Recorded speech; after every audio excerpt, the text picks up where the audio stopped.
എൻ്റെ പേര് സുചിത്ര. ഞാൻ കരുനാഗപ്പള്ളിയിൽ നിന്നാണ് വരുന്നത്. ഞാനിവിടെ ഉടമ്പടി എടുക്കുന്നത് ഓഗസ്റ്റ് 7-ാം തീയതിയാണ് ആദ്യമായി ഉടമ്പടി എടുക്കുന്നത്. ഞാനിവിടെ ഉടമ്പടി എടുക്കാൻ കാരണം തന്നെ നിൽക്കുന്ന എൻ്റെ അമ്മയ്ക്ക് വേണ്ടിയിട്ടാണ്. എൻ്റെ അമ്മ വളരെ ആക്റ്റീവായിട്ടുള്ള ഒരാളായിരുന്നു. പെട്ടെന്ന് ഒരു ദിവസം എൻ്റെ അമ്മയ്ക്ക് അതിശക്തമായ തലവേദന ഉണ്ടായി.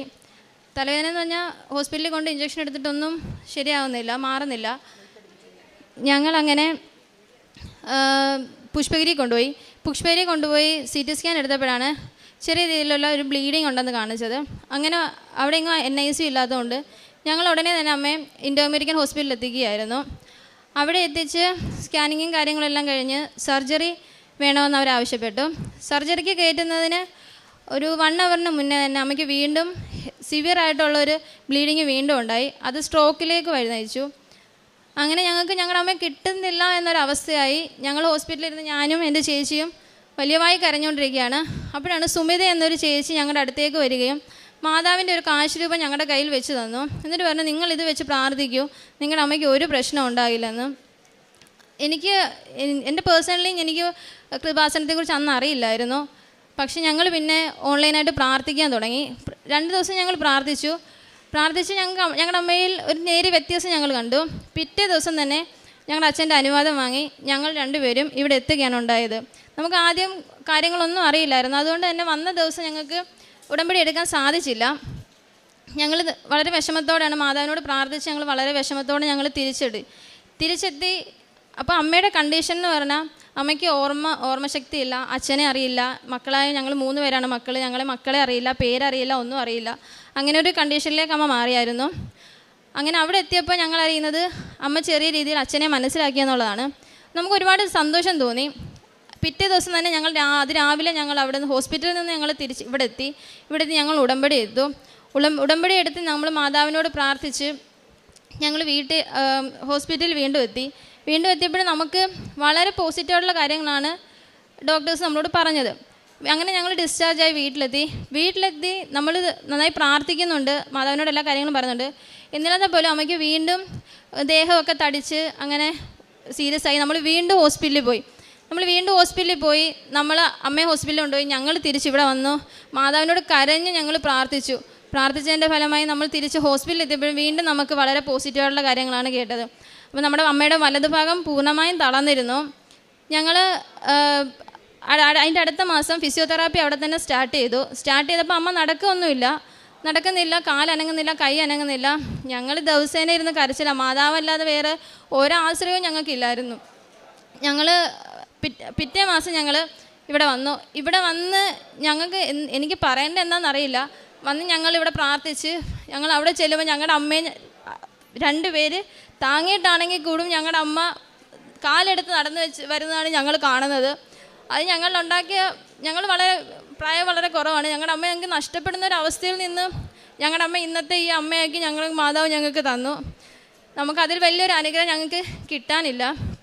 അതുപോലെ തന്നെ നമ്മൾ എന്നും വൈകുന്നേരം പ്രാർത്ഥിക്കാൻ നേരം രാവിലെ പ്രത്യക്ഷീകരണ പ്രാർത്ഥന ചെല്ലുമ്പോഴും നമ്മൾ അമ്മയ്ക്ക് ഓർമ്മ അധികം ഇല്ലെങ്കിൽ കൂടിയും അമ്മയെ കൊണ്ട് നമ്മൾ ചെല്ലിക്കുകയും ഇവിടെ നിന്ന് കിട്ടിയ തൈലം അമ്മയുടെ വലത് കാലിലും കയ്യിലും ഞങ്ങൾ 2 പേരും മാറി അമ്മയ്ക്ക് പൂശുകയും ചെയ്യുമായിരുന്നു. അതുപോലെ അമ്മയ്ക്ക് കഞ്ഞി കൊടുക്കുമ്പോൾ അതിനകത്ത് ഉപ്പിട്ട് ഞങ്ങൾ കഞ്ഞി അമ്മയ്ക്ക് കൊടുക്കുമായിരുന്നു, നാക്കേ വെച്ച് കൊടുക്കുമായിരുന്നു. പിന്നെയാണ് ഞങ്ങളുടെ അമ്മ നല്ല രീതിയിൽ നാക്കൊന്നും വഴങ്ങത്തില്ലായിരുന്നു. പിന്നെ നല്ല രീതിയിൽ വർത്താനം പറയാൻ തുടങ്ങി. ഞങ്ങളുടെ അമ്മ ഞങ്ങളുടെ പേരൊന്നും അറിയത്തേ ഇല്ലായിരുന്നു. ഞങ്ങളുടെ പേരുകൾ പറയാൻ തുടങ്ങി, ഞങ്ങളുടെ ഹസ്ബൻഡ്സിൻ്റെ പേരുകൾ, ഞങ്ങളുടെ അമ്മയുടെ കൊച്ചുമക്കളെ തിരിച്ചറിയാൻ തുടങ്ങി. അങ്ങനെ ഞങ്ങളുടെ അമ്മ ഇന്ന് ഇവിടെ ഈ അവസ്ഥയിൽ ഞങ്ങൾക്ക് നിൽക്കുന്നതിൽ ഒരേ ഒരു കാരണം ഞങ്ങളുടെ മാതാവ് മാത്രമാണ്. ഞങ്ങൾ പ്രത്യക്ഷീകരണ പ്രവർത്തനങ്ങൾ ഞങ്ങൾ ചെയ്തിട്ടുണ്ട്. ഞങ്ങൾ ഇവിടുന്ന് എല്ലാ പ്രാവശ്യം വരുമ്പോഴും ഞങ്ങൾ പത്രങ്ങൾ വാങ്ങിച്ചുകൊണ്ട് പോകും. പത്രം വാങ്ങിച്ചിട്ട് പോയി ഞങ്ങൾ ഹോസ്പിറ്റലിൽ എല്ലാവർക്കും കൊടുക്കും. അന്ന് ഞങ്ങൾക്ക് പുറത്തൊന്നും പോകാൻ പറ്റില്ലായിരുന്നു. ഞങ്ങൾക്ക് ഹോസ്പിറ്റലിൽ മാത്രമായിരുന്നു ഞങ്ങളൊരു 2 മാസത്തോളം. പിന്നെ ഞങ്ങൾ അച്ഛൻ്റെ സുവിശേഷ പ്രാർത്ഥനകളും അച്ഛൻ്റെ ധ്യാനങ്ങളെല്ലാം ഞങ്ങൾ ഓൺലൈനിൽ കൂടി ഞങ്ങളും കേൾക്കുകയും അമ്മയെ അത് നിരന്തരം നമ്മൾ കേൾപ്പിക്കുകയും ചെയ്യും. സാക്ഷ്യങ്ങളെല്ലാം നമ്മൾ ഓരോ സാക്ഷ്യങ്ങൾ കാണുമ്പോഴും നമ്മുടെ ആത്മവിശ്വാസം നമുക്ക് കൂടുക. മാതാവ് നമ്മുടെ കൂടെ എന്നും കാണും, നമുക്കും ഇങ്ങനെ ഇവിടെ കയറി നിന്ന് പറയുന്ന ഒരു സിറ്റുവേഷൻ മാതാവ് നമുക്ക് തീർച്ചയായും തരുമെന്നുള്ള ആത്മവിശ്വാസത്തോടാണ് ഞങ്ങൾ ഇത്രയും ദിവസം മാതാവിനെ പ്രാർത്ഥിച്ചതും. എന്നിട്ട് ഞങ്ങൾ മാതാവിനോട് പറഞ്ഞു, മാതാവേ, ഞങ്ങളുടെ അമ്മയെ ഞങ്ങൾക്ക് നടത്തുന്ന ആ ഒരു സിറ്റുവേഷനാക്കി ഞങ്ങൾക്ക് തരണേന്ന്. ഞങ്ങൾക്ക് മാതാവ് ഞങ്ങളുടെ അമ്മയെ അതുപോലെ തന്ന് ഇവിടെ കൊണ്ടുവന്ന് ഞങ്ങളുടെ അമ്മയെ കൊണ്ട് സംസാരിപ്പിക്കുമെന്ന് ഞങ്ങൾ പ്രാർത്ഥിച്ചിട്ടാണ് ഞങ്ങൾ പോയത്. ഇപ്പം ഞങ്ങളുടെ അമ്മ അത്യാവശ്യം നല്ല രീതിയിൽ നടക്കുകയും വീട്ടിൽ ഓരോരോ ജോലികളൊക്കെ ചെയ്യുകയും പിന്നെ നമ്മളോട് എല്ലാ കാര്യങ്ങളും പഴയതുപോലെ സംസാരിക്കുകയും ചെയ്യും. ഇനിയും ഞങ്ങളുടെ അമ്മയെ മാതാവ് ഇതുപോലെ തന്നെ കുറച്ചുകൂടെ മെച്ചപ്പെടുത്തിയതെന്ന് ഞങ്ങൾക്ക് പൂർണ്ണ വിശ്വാസമുണ്ട്. അതുപോലെ തന്നെ ഞങ്ങളുടെ പല പല കാര്യങ്ങളിലും മാതാവിനോട് നമ്മൾ വരുന്ന അമ്മയുടെ കൂട്ടത്തിൽ തന്നെ നമ്മൾ പറയുമായിരുന്നു. എൻ്റെ വീട് പണിയുടെ കാര്യങ്ങൾ എങ്ങനെ അത് പൂർത്തിയായെന്ന് കൂടി എനിക്കറിയില്ല. എൻ്റെ മാതാവിൻ്റെ ഒരാളുടെ കൃപ കൊണ്ട് മാത്രമാണ് എനിക്കിന്ന് എൻ്റെ ആ പുതിയ വീട്ടിൽ എനിക്ക് താമസിക്കാൻ കഴിയുന്നത്. അതുപോലെ എൻ്റെ കടബാധ്യതകളായാലും എനിക്ക് വേറെ നിവൃത്തിയൊന്നുമില്ലായിരുന്നു. പക്ഷേ ഞാൻ മാതാവിനോട് എന്നും കരഞ്ഞ് പ്രാർത്ഥിക്കും, മാതാവേ എനിക്ക് സാധിച്ചു തരണേന്നും. അത് മാതാവ് കേട്ടു. അതുപോലെ എനിക്ക് ഒരു 3 ലക്ഷം രൂപയുടെ കടം ഉണ്ടായിരുന്നു. അത് എങ്ങനെ തീർക്കുമെന്നുള്ളതിലും എനിക്ക് ഒരു ധാരണയില്ല. അങ്ങനെ അപ്പോൾ ഞങ്ങൾക്കൊരു പോളിസി ഉണ്ടായിരുന്നു. പക്ഷേ പോളിസിക്കകത്ത് എനിക്ക് ഒരു 1.96 മാത്രമേ എനിക്ക് കിട്ടുള്ളായിരുന്നു. ഞാൻ മാതാവേ അതിൻ്റെ ബോണസ് എങ്ങനെയെങ്കിലും അപ്പോൾ അവർ പറഞ്ഞ് ഒരിക്കലും ഒരു 2.15 കിട്ടില്ലെന്ന് പറഞ്ഞതാണ്. ഞാൻ എന്നും മാതാവേ എനിക്ക് എൻ്റെ കടം തീർക്കാനുള്ള പൈസ മാതാവ് എനിക്ക് തന്നേ പറ്റൂ. പക്ഷേ എന്തോ അവർ ഓവർ ഇൻട്രസ്റ്റും അതിൻ്റെ എക്സ്ട്രാ ഇൻട്രസ്റ്റ് എല്ലാം കൂടെ കൂട്ടി എനിക്ക് എൻ്റെ കടം തീർക്കാനുള്ള എല്ലാ ക്യാഷും മാതാവ് തന്ന് എനിക്ക് ആ കടത്തിൽ നിന്ന് ഞാൻ മോചിതയായി. അതിന് ഞാൻ എൻ്റെ മാതാവിനോട് മാത്രമാണ് കടപ്പെട്ടിരിക്കുന്നത്. അതുപോലെ തന്നെ എൻ്റെ ചേച്ചിയുടെ മോൾക്ക് പെട്ടെന്ന് നെഞ്ചിനൊരു മുഴയുണ്ടായി. ഞങ്ങളെല്ലാം വളരെ പേടിച്ചു പോയി. അവൾ ഓടി, എനിക്ക് ജോലിക്ക് കൊണ്ടുവന്ന് എനിക്ക് വരാൻ സാധിച്ചില്ല. അവൾ ഓടി ഇവിടെ വന്ന് മാതാവിൻ്റെ അടുത്ത് വന്ന് കരഞ്ഞ് പ്രാർത്ഥിച്ച് ഹോസ്പിറ്റലിൽ കൊണ്ടുപോയി. അത് സർജറി കഴിഞ്ഞു. ബയോപ്സിക്ക് അയക്കണമെന്ന് പറഞ്ഞപ്പോൾ ഞങ്ങൾ വളരെ പേടിച്ചു പോയി. പക്ഷേ അപ്പോഴും ഞങ്ങൾ മാതാവിനെ മാത്രം കൂട്ടുപിടിച്ച് ഞങ്ങൾ മുന്നോട്ട് പോയി.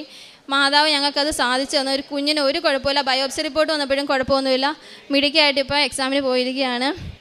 ഞങ്ങൾക്ക് മാതാവ് അതുപോലെ തന്നെ നമ്മൾ വിശ്വസിച്ച് നമ്മൾ മാതാവെ പ്രാർത്ഥിച്ചാൽ നമുക്ക് മാതാവ് എല്ലാ കാര്യങ്ങളും സാധിച്ചു തരും. ഞങ്ങൾ പാവങ്ങൾക്ക് ഞങ്ങളാൽ കഴിയുന്ന രീതിയിൽ ഞങ്ങൾ അസുഖബാധിതരായിട്ടുള്ളവരെ കാണാൻ പോവുകയും അവർക്ക് നമ്മളാൽ കഴിയുന്ന രീതിയിൽ സാമ്പത്തിക സഹായങ്ങൾ ചെയ്യുകയും ചെയ്യും. അതുപോലെ പാവങ്ങൾക്ക് ആഹാരങ്ങൾ ഹോസ്പിറ്റലുകളിൽ ആഹാര വിതരണം ചെയ്യുകയും എല്ലാം ഞങ്ങൾ ചെയ്യും. അതിനുള്ള പ്രത്യക്ഷീകരണ പ്രവർത്തനങ്ങളിൽ ഞങ്ങൾ ഭാഗമായിട്ടുണ്ട്. മാതാവിനും ഈശോമിശിഹായ്ക്കും നന്ദി പറയുന്നു. എൻ്റെ അമ്മയ്ക്കൊന്ന് പറയാനുണ്ട്. എൻ്റെ മാതാവ് എന്നെ രക്ഷിച്ചു, അത്രേ എനിക്ക് പറയാനുള്ളൂ. യോഹന്നാൻ 11:4 ഈ രോഗം മരണത്തിൽ അവസാനിക്കുവാനുള്ളതല്ല, പ്രത്യുത ദൈവത്തിൻ്റെ മഹത്വത്തിനും അതുവഴി ദൈവപുത്രൻ മഹത്വം പ്രാപിക്കുന്നതിനും വേണ്ടിയുള്ളതാണ്. സുചിത്ര എന്ന ഈ സഹോദരി കുടുംബത്തോടൊപ്പം ചേർന്ന് പരിശുദ്ധ കൃപാസന മാതാവ് വഴി കുടുംബത്തിന് ലഭിച്ച നന്മകളെ സന്തോഷത്തോടു കൂടി സാക്ഷ്യപ്പെടുത്തുന്നു.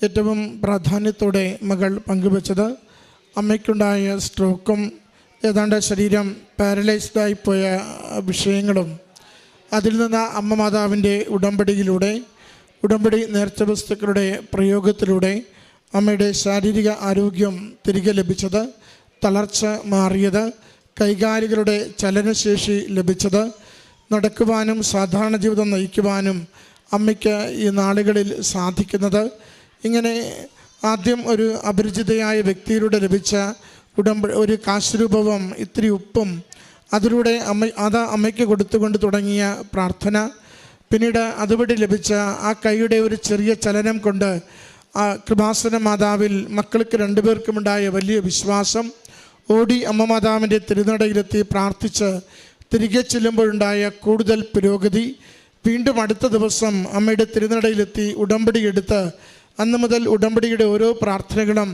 നേർച്ച വസ്തുക്കളുടെ ഓരോ ഉപയോഗവും അമ്മയ്ക്ക് വേണ്ടി നിരന്തരം ചെയ്തുകൊണ്ടിരുന്നത് അമ്മയ്ക്കത് പൂർണ്ണ ആരോഗ്യം വീണ്ടെടുക്കുന്നതിന് കാരണമായി തീർന്നുവെന്ന്, ഒരുപക്ഷെ മരണത്തിലേക്കും പൂർണ്ണമായ തളർച്ചയിലേക്കുമൊക്കെ അമ്മ പോകുമെന്ന് ഡോക്ടർമാർ പറഞ്ഞിടത്തു നിന്നും ഇന്ന് ആരോഗ്യത്തോടെ ഓരോ കാര്യവും ചെയ്യുവാൻ പറ്റുന്ന വിധത്തിൽ അമ്മയ്ക്ക് ശേഷിയും കൃപയും കൊടുത്ത് അമ്മ മാതാവിലൂടെ ഈശോ അനുഗ്രഹിച്ചതിനെയാണ് ഏറ്റവും പ്രാധാന്യത്തോടെ മകൾ സാക്ഷ്യപ്പെടുത്തിയത്. ഒരു ഭവനം നിർമ്മിക്കുവാൻ യാതൊരു സാഹചര്യവും ഇല്ലാതിരുന്ന നാളുകളിൽ അമ്മ മാതാവ് തന്നെ അതിനുള്ള വഴികൾ ഒരുക്കി കൊടുക്കുകയും കാശുരൂപം അവിടെ മണ്ണിൽ കുഴിച്ചിടുകയും അമ്മയുടെ അരികിൽ നിയോഗം സമർപ്പിച്ച് പ്രാർത്ഥിച്ചതിലൂടെ ഭവന നിർമ്മാണം പൂർത്തീകരിക്കുവാൻ സാധിച്ചതിനെ സന്തോഷത്തോടെ സാക്ഷ്യപ്പെടുത്തി. കടബാധ്യത എങ്ങനെ വീട്ടുമെന്നറിയാതെ പ്രയാസപ്പെട്ട നാളുകളിൽ അത് തിരികെ വീട്ടുന്നതിനുള്ള വഴികൾ തുറന്നു കൊടുക്കുകയും അതൊരു പോളിസിയുടെ കാര്യം പ്രത്യേകം എടുത്തു പറയുന്നുണ്ട്.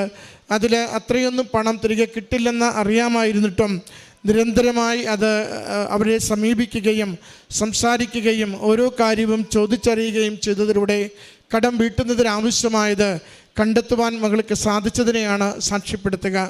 നമ്മുടെ ജീവിതത്തിൻ്റെ ഏതൊരവസ്ഥയിലും അത് അവിചാരിതമായി ഉണ്ടാവുന്ന ഒരു അപകടമോ ക്ലേശമോ ആവട്ടെ, സാമ്പത്തിക ഞെരുക്കമാവട്ടെ, ദീർഘനാളായി നാം ആഗ്രഹിക്കുന്ന നമ്മുടെ ഒരു സ്വപ്നം പൂർത്തീകരിക്കുന്നത്, ഒരു ഭവന നിർമ്മാണം പോലെയുള്ള വലിയ നിയോഗങ്ങളാവട്ടെ, എവിടെയും അമ്മയുടെ തിരുനടയിൽ കൊടുത്ത് നാം പ്രാർത്ഥിക്കുമ്പോൾ അമ്മ മാതാവ് നമുക്കത് അനുഗ്രഹമാകുന്നതിന് വേണ്ടി ഈശോയ്ക്ക് സമർപ്പിക്കുന്നു. അത് ശുഭകരമാകുന്നതിന് വേണ്ടി നമ്മളെ ഓരോ ദിനവും അമ്മ മാതാവ് വഴി നടത്തുന്നു. അതിൻ്റെ സാക്ഷ്യമാണ് ഈ മക്കൾ ഈ അൾത്താരയിൽ സാക്ഷ്യപ്പെടുത്തിയത്.